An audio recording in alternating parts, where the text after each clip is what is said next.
Hello! In this video I will show you how to install Firefox browser on OPPO Find X8s.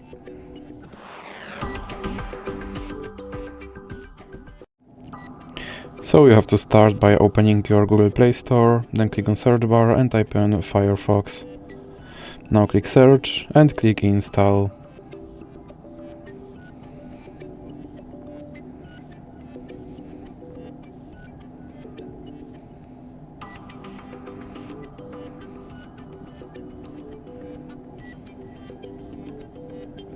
Now click open and then click agree and continue, and here you can select your default browser, or you can click cancel and then click not now. Now you can sign into your Firefox account, or you can click not now. Now you can turn notifications from this browser, or you can click not now. And here you can select your theme, or you can click save and continue, and you can pick your toolbar placement, or you can click save and continue again. And as you can see, my Firefox browser is now installed and is ready to use. So that's it for this video. If you liked it, please remember to leave a like and subscribe.